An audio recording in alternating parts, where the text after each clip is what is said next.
En esta charla vamos a hablar acerca de dos temas que son importantes en la investigación, en el protocolo de investigación, que va a ser el planteamiento del problema y la justificación.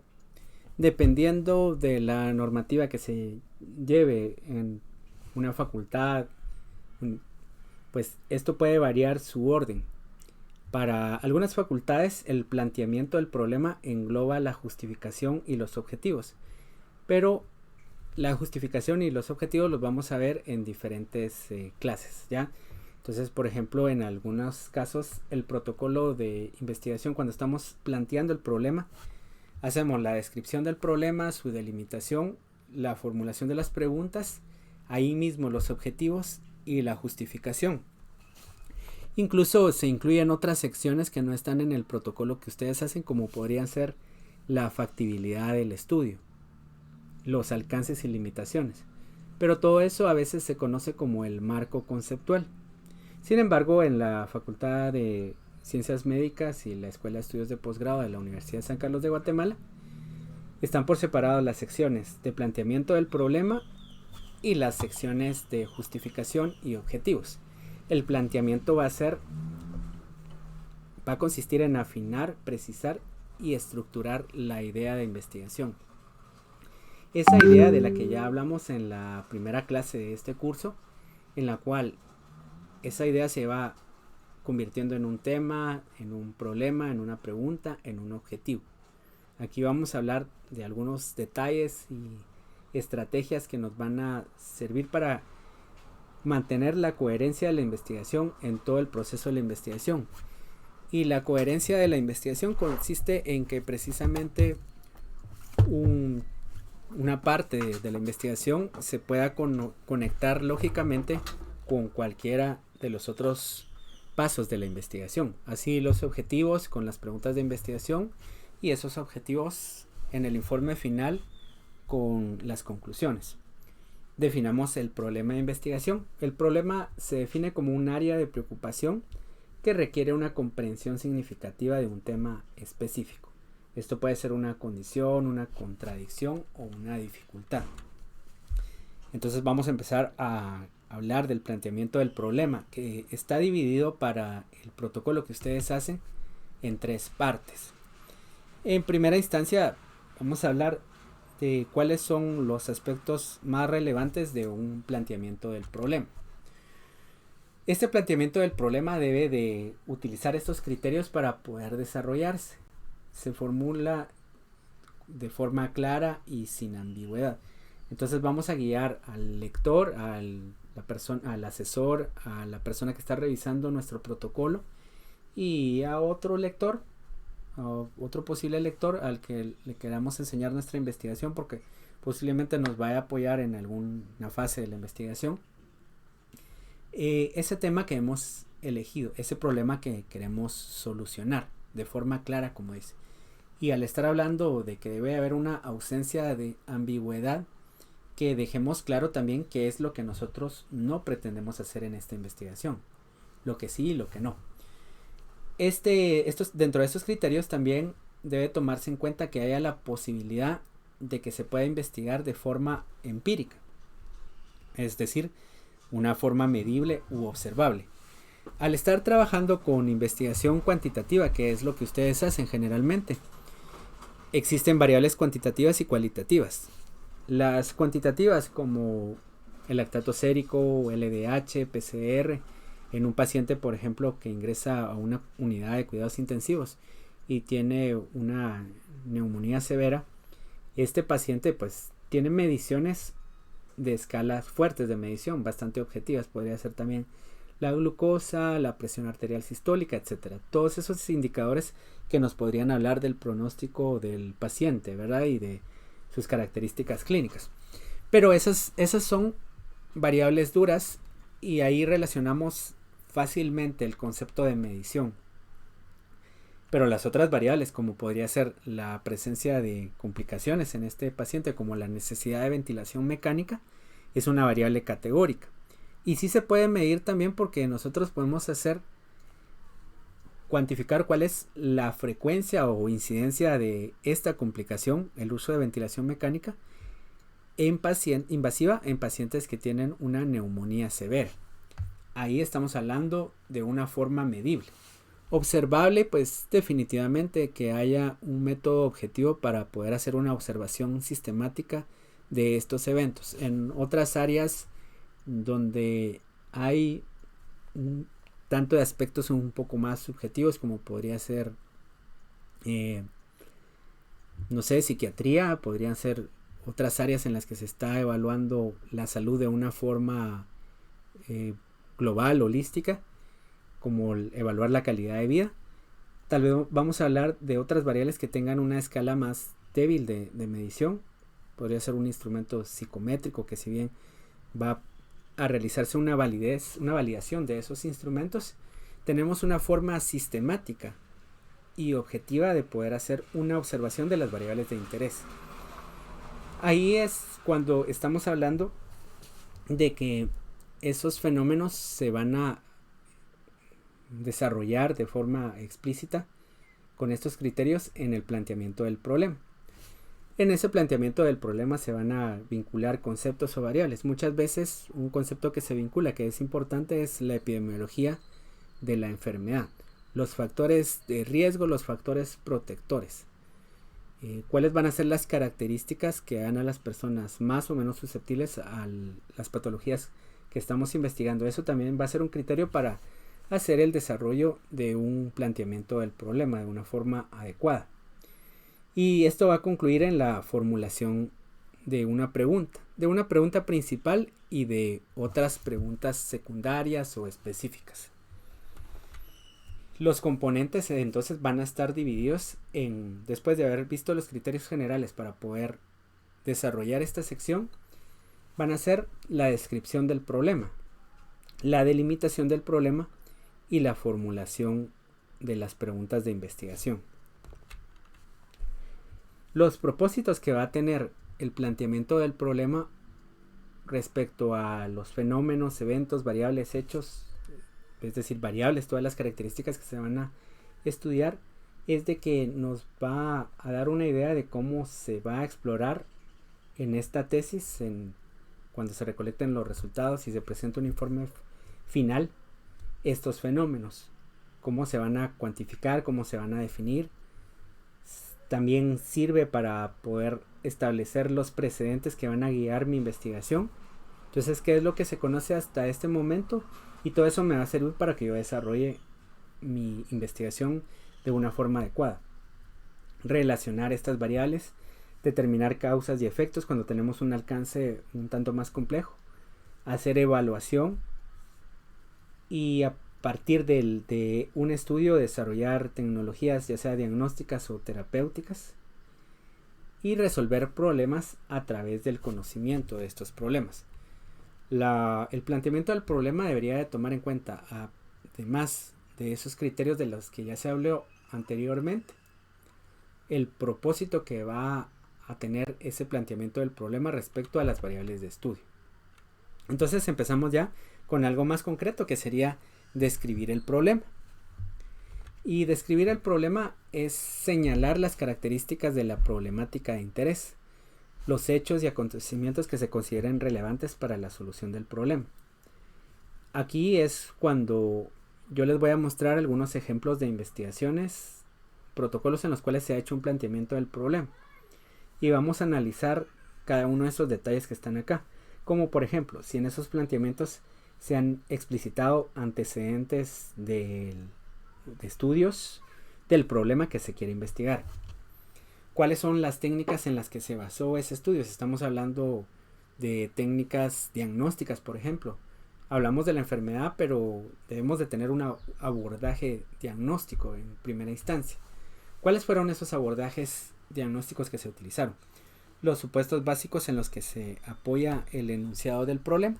Eso es más que todo para las ciencias sociales, porque generalmente en la medicina se van a tener no diferentes teorías de procesos fisiopatológicos, sino que se va a tener un conocimiento cada vez más profundo de las enfermedades y de sus procesos patológicos. Todavía hay enfermedades de las cuales no se conoce su patología. Hay medicamentos que no se conoce su mecanismo de acción y se tienen ciertas teorías o hipótesis. Pero en general la mayoría de los conocimientos lo que se va haciendo es de que se va acumulando conocimiento y conocimiento que tiene mejor calidad va a reemplazar al que tiene menor calidad. Entonces un enunciado también completo del problema que incluya los hechos, las relaciones y las explicaciones que sean importantes de la investigación. Ese puede ser el último párrafo de la descripción del problema. Licenciado, disculpe la interrupción, no sé si solo a mí me aparece, pero la última página que usted compartió fue la de donde está la bibliografía, no sé si, o si usted está compartiendo otra página, disculpe. Estoy en Sutori. ¿A alguien le aparece mi presentación o no? Sí aparece, licenciado. Bueno, sí, no sabría decirle por qué se está visualizando otra cosa. Ahí está, hoy sí ya me salió, licenciado, gracias. Muy bien, y gracias también ahí por el apoyo. Les decía que en esta descripción se encuadran en un enunciado descriptivo o en una pregunta que indique con claridad qué información se pretende obtener en la investigación para resolver ese problema de investigación. Y después vamos a hablar acerca de resolver el problema, que es algo que muchas veces no se debe tomar al pie de la letra, sino que hay un abordaje que nos va a dar la investigación cuantitativa de responder a preguntas y no de cumplir con objetivos. Entonces veamos, un problema correctamente planteado está parcialmente resuelto. A mayor exactitud corresponden más posibilidades de obtener una solución satisfactoria. Y este es el resumen de que cuando se ha hecho un buen planteamiento del problema, vamos a utilizar ese planteamiento del problema como el eje central del protocolo. Algunas personas podrían pensar de que el eje central del protocolo van a ser los objetivos o la metodología. Tal vez no piensen tanto en la justificación y no piensen tanto en el planteamiento, pero el planteamiento de hecho sí es un eje central porque está relacionado directamente con todas las demás fases del protocolo y más adelante del informe final. Vamos a ver cuando hablemos de la formulación del problema cómo es que todo se interconecta, pero todo parte del planteamiento del problema. Por lo tanto, resolver parcialmente el problema tiene que ver con hacer un buen planteamiento del problema. Y esos ejemplos que les voy a mostrar ahí, yo les voy a ir comentando cuáles son sus debilidades y cómo podrían mejorarse. En primer lugar, cuando ya hablamos de la otra sección, que sería la delimitación, delimitar es enfocar en términos concretos nuestra área de interés. Dado que no lo podemos saber todo, no lo podemos estudiar todo, investigar todo, y tenemos limitaciones de muchos tipos, entonces la delimitación va a especificar los alcances y los límites. Y esto tiene que ver con ya otras clases que ustedes han recibido, como el diseño de investigación. El diseño de investigación, como ustedes recordarán, podría ser de tipo caracterización, transversal, longitudinal. Podríamos hablar de estudios de casos y controles, estudios de cohortes que tenían diferentes alcances y así se podían clasificar como descriptivos o analíticos. Y más allá pues están los estudios experimentales. Aquí en la misma delimitación empezamos a ver hasta dónde podemos llegar con todos nuestros recursos de tiempo, recursos de dinero, de conocimiento incluso, porque aplicar ciertas técnicas diagnósticas va a requerir de un expertaje, de poder manejar esos equipos y bueno, tener una experiencia en eso. Esto consiste entonces en llevar el problema de investigación a una situación de una dificultad muy grande, de difícil solución, a una realidad concreta, fácil de manejar, que se adapte a los recursos con los que uno cuente. Entonces, fácil de manejar para uno. Y las delimitaciones pueden ser de diferentes tipos. Aquí se mencionan estas 5, pero también podríamos tener delimitaciones bioéticas, legales y de muchos otros tipos. Estas no es que sean las más importantes, sino que son las que solicitan en el protocolo del que ustedes utilizan, ¿verdad? Para la Escuela de Estudios de Posgrado. Y vamos a ver ejemplos entonces de cada una de ellas. Entonces llegamos a la parte más importante, posiblemente del planteamiento del problema. Si esta tal vez tiene una importancia al 50%, Las otras dos áreas, que las que ya vimos, van a tener una importancia cada una de un 25%. Y todo eso de lo que hemos hablado previamente al describir el problema se debe traducir en algo que sea objetivo, que vaya a guiar más concretamente nuestra investigación, y son las preguntas de investigación. Estas se van a convertir posteriormente en los objetivos de investigación. Entonces, una buena pregunta es la que genera un buen objetivo. Si el objetivo, cuando ya presentamos los objetivos, consideramos que no está bien y le hacemos cambios, debemos de regresar a la pregunta. La técnica consiste en hacer la pregunta porque es más fácil hacer una pregunta. Bueno, entonces, la pregunta es la interrogante acerca de la incertidumbre en torno a un problema que se pretende resolver o aclarar. Y como les decía, aclarar posiblemente sea la mejor forma de hablar de la investigación, porque nosotros vamos a responder a preguntas y no vamos a resolver, no vamos a cumplir objetivos. Cumplir objetivos tiene que ver con cuestiones operativas, como por ejemplo, si un médico tiene una cuota de pacientes que debe de atender en una consulta externa, eso es cumplir un objetivo, ¿ya? Si es muchas veces otras cuestiones laborales, como cumplir con un horario, eso entonces es un objetivo operativo. Pero en la investigación nosotros vamos a hablar de responder a las preguntas de investigación o a los objetivos, porque al final van a ser lo mismo. Y esto tiene que ver con una cuestión de la estadística que se conoce como el error tipo 1 y el error tipo 2, donde una investigación no es buena porque nosotros queríamos determinar si hay relación entre dos variables y encontramos relación. Una investigación también puede ser buena si hicimos correctamente la investigación, es decir, todo el proceso tenía coherencia, usamos una muestra representativa, nuestras técnicas de medición están libres de sesgo, todo eso, y llegamos a la conclusión de que no hay relación, porque sin ir tan lejos se ha hablado de muchos medicamentos que podrían tener algún efecto sobre el coronavirus, sobre el estado de salud de los pacientes. No sé si muy recientemente se ha publicado un estudio sobre la hidroxicloroquina que no tiene ningún efecto. No sé si era ese o el otro medicamento que es antiparasitario. Lo importante es de que si tenemos una buena investigación que nos dice que de hecho un medicamento no tiene un efecto, estamos aportando un conocimiento que es importante.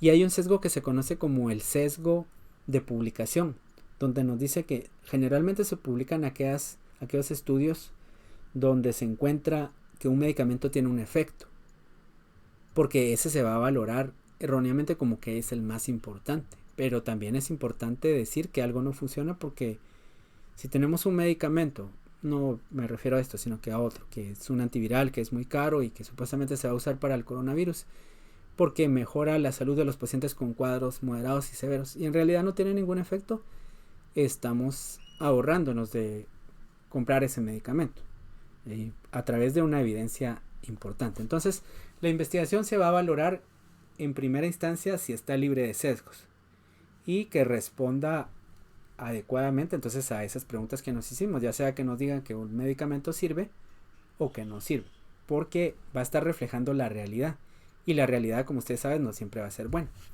Entonces, volviendo a esto, no es que me vaya saliendo del tema, sino que simplemente estoy hablando de la importancia del planteamiento, porque cuando hacemos las preguntas, estas preguntas deberían de responderse a ellas, y porque son objetivos. Y estas preguntas se dividen en la pregunta general o pregunta principal y las preguntas específicas, que son preguntas secundarias o preguntas generadoras. Son otros nombres de hacer referencia a estas preguntas. Entonces, vemos aquí la importancia, porque la pregunta general no solo se convierte en el objetivo general de la investigación, sino que guarda una relación directa con el título de la investigación, la justificación, el diseño de la investigación y el cálculo del tamaño de la muestra. Es así que entonces podemos plantear a partir de la pregunta de investigación una forma de pensar en un tamaño de muestra. Y esto es importante porque existen varios cálculos de tamaño de muestra. En los libros de estadística básica aparecen 4, que sería para proporciones, para medias, para diferencia de medias y para diferencia de proporciones. Pero en realidad, si estamos haciendo un estudio en el cual se utiliza una regresión logística, hay un cálculo de tamaño de muestra para regresión logística. Si hacemos una curva de ROC, también hay un cálculo para eso. Si hacemos un metaanálisis, también hay cálculos. Si hacemos un análisis de supervivencia, una prueba de T, un análisis de varianza, una correlación, consistencia interna, etcétera. Existe un cálculo de tamaño de muestra para cada uno de esos métodos estadísticos. Y esto tiene que ver con que una fórmula no es una fórmula mágica, porque requiere que ingresemos a la fórmula datos que se obtienen de investigaciones previas, si es que las hay, o de suposiciones. La información que se va a agregar al cálculo de tamaño de muestra va a tener diferente valor, así como el valor que se diferencia entre un estudio de cohortes y uno de descriptivo, por ejemplo. Lo importante es saber, porque en su momento hablaremos de cálculo de tamaño de muestra, que esta pregunta principal, si mi pregunta es ¿cuál es la prevalencia o cuál es la incidencia de complicaciones maternas y fetales en mujeres que presentan obesidad durante la primera consulta prenatal? Estamos hablando de que esa, si es la pregunta principal del planteamiento del problema, va a tener un objetivo específico, que es determinar la incidencia de complicaciones fetales en mujeres que presentan obesidad durante el primer trimestre del embarazo, podría ser. Bueno, ese sería respecto al objetivo, pero el cálculo de tamaño de muestra debería hacerse a través de ¿Qué tal, una cómo está? fórmula. Sí, en clase de investigación. Por favor, sus micrófonos. No, es de Educaix, es del... Por favor, sus micrófonos.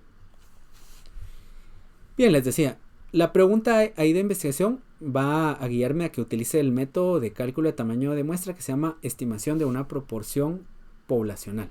Así se llama. Entonces debemos de conocer la proporción estimada de las complicaciones en mujeres con obesidad, que generalmente va a ser mayor a la de mujeres con estado nutricional normal. Disculpe, Choco, ¿Sí? perdone, yo creo que le deshabilité el micrófono, perdone. Ah, ok. ¿Ya me escuchan o no? Sí, ya se le escucha, licenciado. Perdón, bueno, entonces les comentaba lo siguiente. Gracias, ingeniero. Les comentaba que esa pregunta de investigación y ese objetivo sirven para decidir cuál es el tamaño, el cálculo de muestra. Y ese método se llama estimación de una proporción poblacional.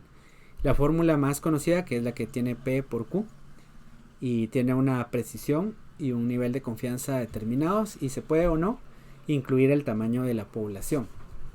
Pero cuando queremos, por ejemplo, comparar la carga viral de pacientes con VIH que presentan o no alguna infección oportunista, por ejemplo, entonces ahí vamos a utilizar para el análisis una prueba de T, y la pregunta es esa: ¿difieren los valores promedio de la carga viral en pacientes con VIH que tienen o no enfermedades oportunistas? Entonces, si esa es la pregunta principal, el método que se va a utilizar para cálculo de tamaño de muestra es la diferencia de promedios, y así ustedes van a ver cómo se relaciona cada una este planteamiento y sus preguntas con cada una de las partes. Entonces, si hablamos, por ejemplo, de ese estudio de incidencia, estamos hablando de un estudio de seguimiento, y por eso hablamos de diseño de investigación. Esa pregunta de investigación se debería resolver a través de un estudio longitudinal descriptivo, porque la pregunta está hablando de incidencia. Entonces recuerden que también ya vimos cómo se interconectan cada una de las cosas que hemos visto en las clases anteriores. La forma correcta de plantear una pregunta con base a su diseño. Entonces ahí estamos haciendo las cosas al revés, ¿verdad? De cómo las comprendimos en ese momento. Por otro lado, las preguntas específicas guardan relación directa con los objetivos específicos, las variables de estudio y el plan de análisis. Y esto es, una pregunta específica se va a convertir en un objetivo. Este objetivo va a estar en las variables y ahí se van a especificar qué significa teóricamente, cómo se evalúa esa variable, es decir, la definición operacional, qué tipo de variable es, si es cuantitativa o cualitativa, cuál es su escala de medición dentro de las 4 o 6 escalas que hay y cuáles son sus categorías o unidades de medición. Y todavía podrían haber otras preguntas en el mismo cuadro de operacionalización, como es qué tipo de análisis estadístico vamos a realizar. Lo importante es de que aquí en la pregunta que se convirtió en objetivo y luego va a estar en las variables, porque el cuadro de variables lo vamos a hacer a partir de los objetivos específicos. Esto también debería de tener una especificación de los métodos estadísticos que vamos a utilizar. Si decimos que uno de los objetivos de una investigación era determinar un objetivo específico, si el lactato era, cuáles eran los valores del lactato sérico predictivos de mortalidad en pacientes con sepsis, entonces ahí ese objetivo que yo lo estoy planteando ahorita como una pregunta, ¿verdad?, va a tener una variable que es el lactato sérico, que lo debemos de definir, la otra que es la muerte, que también la vamos a definir, y una prueba estadística que se llama curva de ROC, o podría ser también una prueba de T. Y luego los elementos del instrumento de recolección de datos. Y eso mismo, para cuando estemos haciendo el instrumento de recolección de datos, lo vamos a hacer con base al cuadro de operacionalización de variables. Entonces ven cómo al final un buen planteamiento debería ser guiar todas esas partes. Y eso quiere decir que cuando tenemos buenos objetivos, o sea, objetivos bien hechos, una buena metodología, si encontramos deficiencias en el planteamiento, debemos de regresar a arreglar eso, porque eso debe de tener una coherencia. Entonces las características de las buenas preguntas, ya para finalizar con la presentación y pasar a los ejemplos, nos dicen que son las mismas características de los buenos objetivos. Establecer límites temporales, es decir, ya se ha hecho una delimitación del estudio, de todos esos aspectos que son importantes. Entonces la pregunta ya me está sugiriendo el diseño que se va a utilizar, porque al ser ambiguo yo podría estar pensando en diferentes diseños diseños de estudio. Pero si hablo, por ejemplo, de incidencia en vez de frecuencia, o hablo de prevalencia en vez de frecuencia, estoy diciendo de que el estudio va a ser un estudio longitudinal o transversal. Si solo digo frecuencia, no hago pensar al lector crítico que si es un estudio longitudinal o es un estudio transversal. Estas características también tienen que ver con poder responderse recolectando y analizando datos empíricos. Entonces, que haya una variable en la cual se pueda determinar ese evento. Para otras variables que tienen una alta carga de subjetividad, como la inteligencia, podría ser, qué sé yo, el burnout, cosas como esas. Cada vez se tienen instrumentos que se han validado, y la validación significa que a partir de ellos se pueden hacer predicciones. Entonces podría decirse, si el burnout es un instrumento que mide algo de una forma objetiva, entonces yo podría esperar que un médico, por ejemplo, que tiene niveles altos de las subescalas de burnout, va a tener posiblemente taquicardia, hipertensión arterial, problemas de salud. Podría manifestarse en otros asuntos también de orden psíquico, como presentar depresión y qué sé yo. Pero entonces va a haber una forma de poder definir objetivamente esas preguntas. Si las preguntas son de variables de escala fuerte, es muy fácil redactarlas. Es decir, cuántas personas tienen hipertensión arterial de un grupo de residentes, por decirles algo. O cuál es la presión arterial sistólica de residentes de último año en comparación a la de residentes de primer año. Esas son cuestiones que se resuelven fácilmente porque esas escalas de medición son fuertes. Pero al hablar de otros conceptos, como por ejemplo en cuidados paliativos, la problemática del médico inconvenientes del médico al comunicar un diagnóstico de deceso, cosas como esas, ahí hay otros abordajes. ¿ya? Pero las buenas preguntas van a poder hacernos pensar en cómo responder a esas preguntas. Esas buenas preguntas también van a aportar un conocimiento sustancial en un área de estudio, un área profesional. Van a ser claras, comprensibles por otras personas, además del propio investigador, y contener conceptos que sean identificables y medibles, al estar hablando de variables. Entonces veamos aquí los ejemplos con los que se cuenta. Veamos aquí. Tengo 3 ejemplos.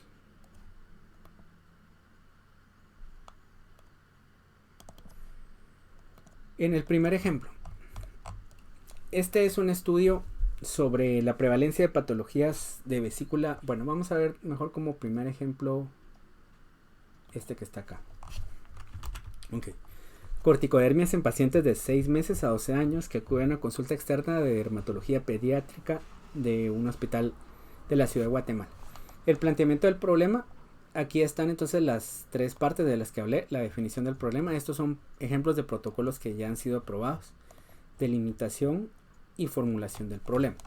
El poder valorar lo que uno hace, pues requiere cierto, digamos, cierta experiencia.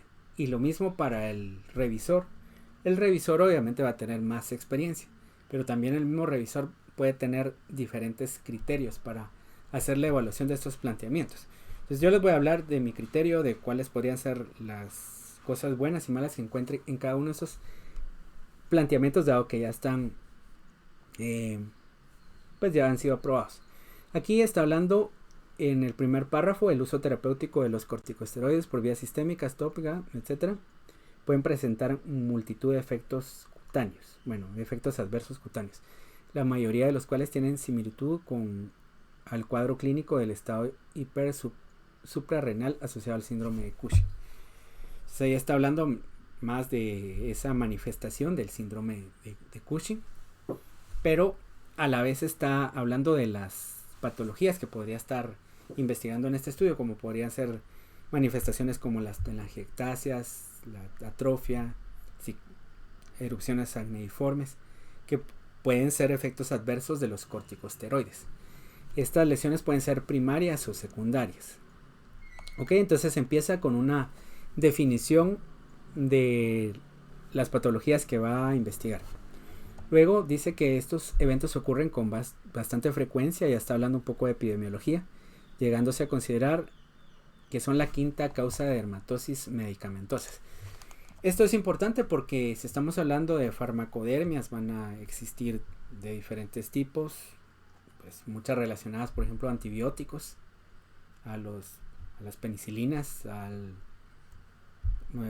trimetoprim, a las sulfas en general, perdón, a las sulfas, y no el trimetoprim. Entonces esto ya me está comentando un aspecto importante de la epidemiología, que esta es la quinta causa de dermatosis medicamentosas, y también otros aspectos epidemiológicos como que ocurren a cualquier edad, pero predominan en el segundo y tercer decenio de la vida.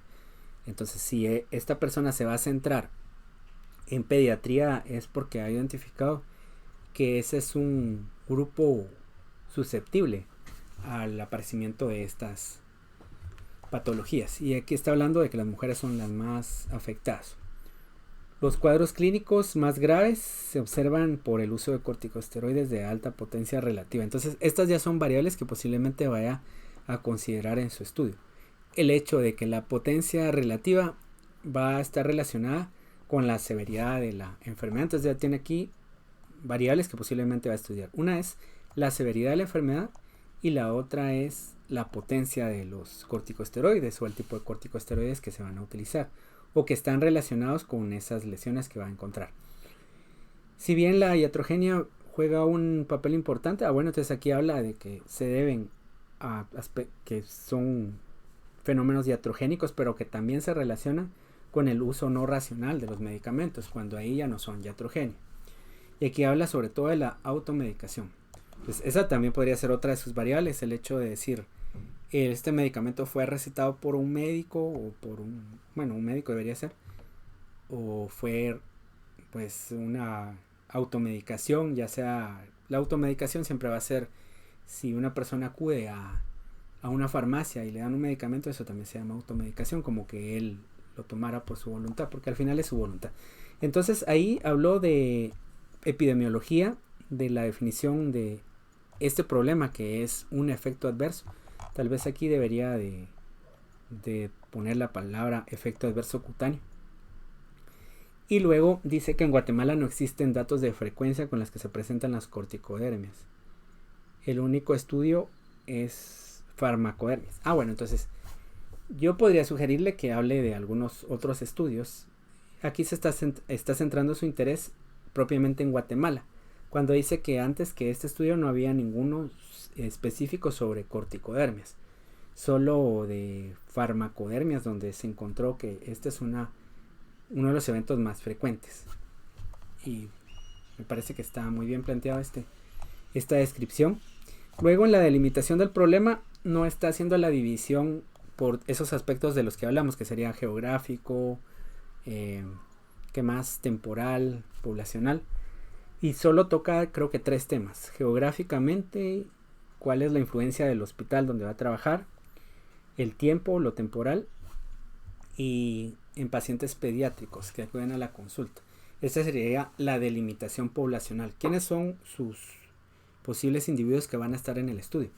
Pero yo le sugeriría a esta persona que se hubiera mencionado también la delimitación temática. ¿Qué es lo que va a estudiar de las corticodermias? ¿Todas las corticodermias o los cuadros leves, moderados o severos, o solo los moderados o los severos? ¿Los que necesitan hospitalización o los que no? Las corticodermias primarias o secundarias, las que son locales o sistémicas. Todo eso debería ir en la parte. Si va a estudiar todo eso, debería decir que va a estudiar todas esas cosas. Si solo alguna parte, decir que alguna parte de esas cuestiones. Esa sería la delimitación temática que le haría falta. Entonces, lo que he encontrado aquí es que podría mencionar otros estudios de otros países para para entender un poco más la epidemiología. Ahí habla de epidemiología de factores de riesgos, porque habla de automedicación. Y otro factor de riesgo, la potencia de los medicamentos utilizados. Por otro lado, en la delimitación del problema, yo pensaría que sí habría que agregar la delimitación temática, porque no dice qué es lo que va a investigar.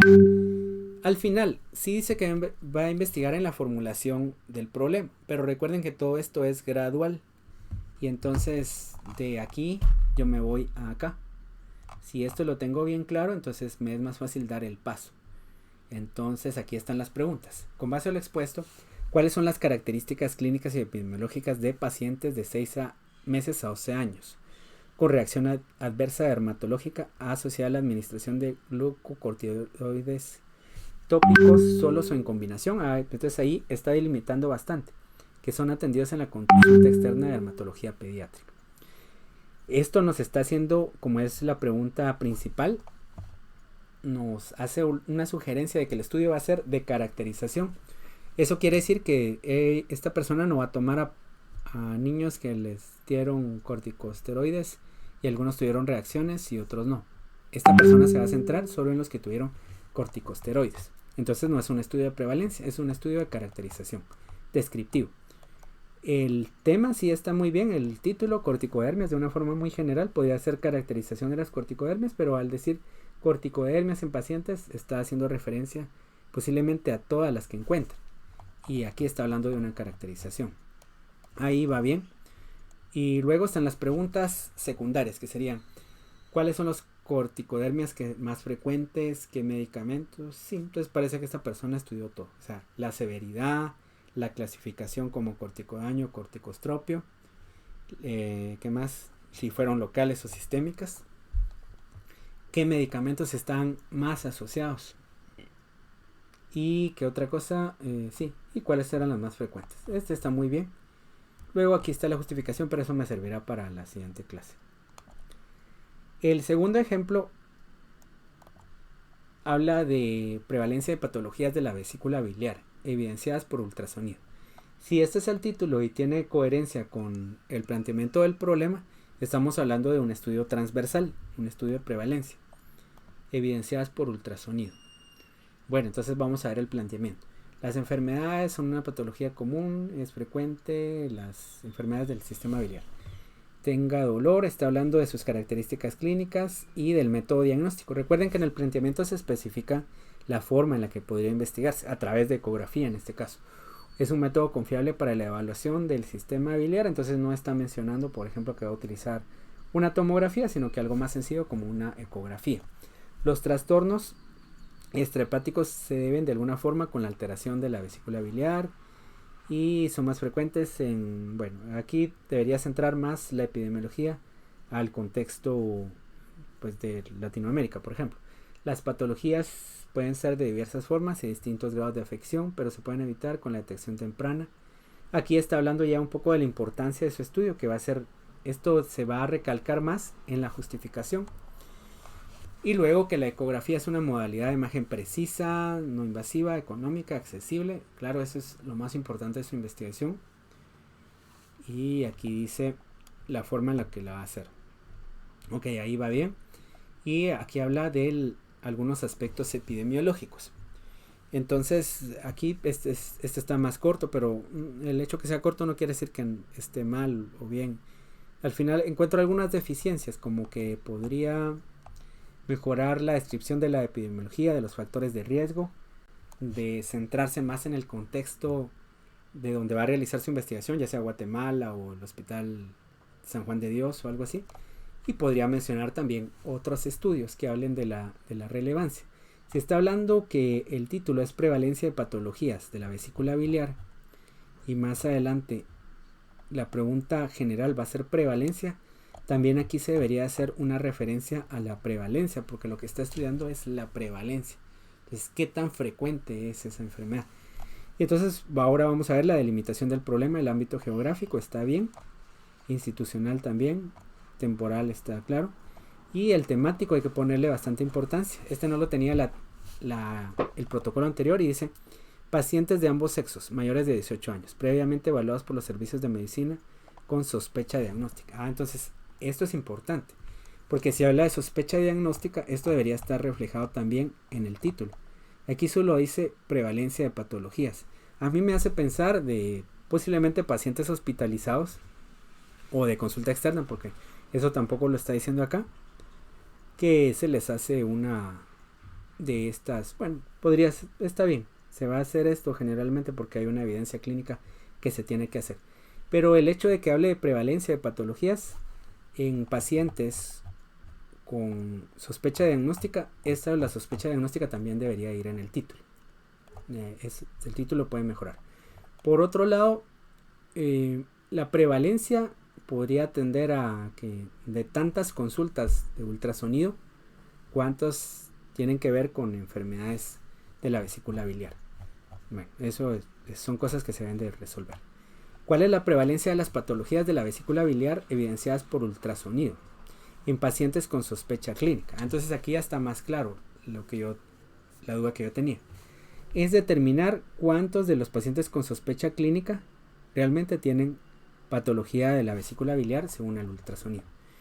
Y luego aquí habla de las preguntas específicas: cuáles son las características demográficas de los pacientes, está bien, cuál es la indicación más frecuente.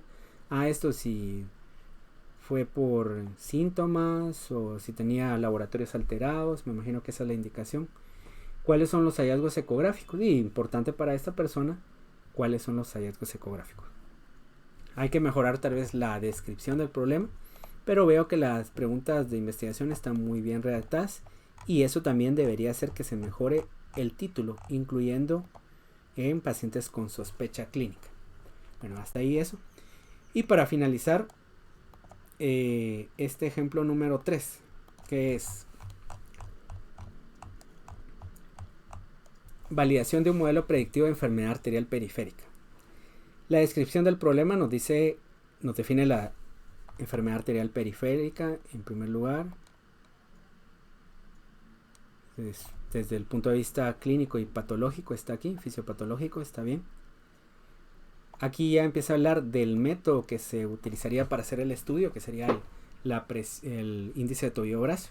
Y a diferencia de los otros, habla de algún dato histórico que va a ser relevante. Eso está bien, también no se había considerado. Y aquí me dice que este método diagnóstico es sensible y es específico. Y puede ser un método pronóstico de la mortalidad o de la enfermedad cardíaca o cardiovascular en general de un paciente. Aquí habla de algunos estudios. Estos están bien. En pacientes adultos. Esto tal vez le cambiaría de orden porque cuando ya empiece a hablar de estudios, esto lo dejaría en otra parte. Entonces, esto de factores de riesgo lo pondría por acá. Por acá más o menos. Entonces lo va a pasar por acá. Luego habla de una revisión sistemática que ya tiene, que nos dice que el índice de tobillo brazo es sensible y específico. Me imagino porque no va a usar un método invasivo para detectar la enfermedad arterial periférica. Está bien que haga todas esas consideraciones. Y esto lo había subrayado ya porque nos habla de pacientes diabéticos y más adelante nos dice que va a hacer esto específicamente en pacientes diabéticos. Entonces, esto tal vez podría eliminarse. Este otro estudio se hizo en Guatemala en pacientes diabéticos. Tal vez debería de escribir un párrafo en el que diga que no hay estudios en otras poblaciones o que hay más en diabéticos. La razón por la cual dejar esto por acá, esto está bien porque sigue hablando del índice de tobillo brazo y cada vez se reconoce que la enfermedad arterial periférica va a tener implicaciones en la vida futura de las personas y que es importante detectarla. Eso está muy bien. Y a diferencia de los otros, aquí ya termina con un párrafo donde está escribiendo directamente, se plantea como problema. Esa es una forma de hacerlo. La ausencia de una herramienta que permita predecir a partir de características epidemiológicas, clínicas y la administración de un cuestionario de Edimburgo en pacientes mayores de 45 años la probabilidad de presentar enfermedad arterial periférica. Si bien se dispone del índice de tobillo brazo, este estudio pretende crear un modelo estadístico que permita predecir en cada paciente según sus características la probabilidad sin que se requiera la determinación. Bueno, entonces esta persona quiere hacer un estudio en el cual hace una encuesta, por ejemplo, le pregunta cosas como si tiene alguna enfermedad crónica, si podría ser si sus familiares han tenido diabetes, hipertensión o alguna enfermedad cardíaca. Me imagino que va a calcular su índice de masa corporal para determinar si es obeso o no. Le va a preguntar aspectos sobre si consume alcohol o tabaco. Todo eso, ¿verdad? Sexo, edad, para determinar y le va a pasar el cuestionario de Edimburgo para la claudicación. Entonces con eso va a saber si se puede predecir a partir de solo eso la enfermedad arterial periférica. O sea, podría utilizar el índice de tobillo brazo como un método comparativo. Entonces compara los resultados que le da el índice de tobillo brazo con lo que le puede dar la combinación de características clínicas y epidemiológicas. Está interesante porque es un modelo estadístico, ¿verdad? Entonces es como decir de que si ya tiene todas esas cosas y no tiene a la mano un Doppler, podría determinar si el paciente en realidad sí tiene índice de tobillo brazo. La otra cuestión es la delimitación del problema. Y aquí está todo. Aquí temático lo hizo muy general. Esto sí debería mejorar. Y las preguntas: ¿cuál es el mejor modelo predictivo de enfermedad de miembros inferiores adultos? Está bien. Me imagino que va a probar varios métodos estadísticos. Y cuáles son las características clínicas de pacientes, cuál es la prevalencia. Este está bien. Entonces pensaría yo que hay que ordenar algunas secciones. Esta delimitación temática no me parece que sea adecuada. Bien, con esto terminamos la clase de hoy. Quisiera saber si ustedes tienen alguna pregunta.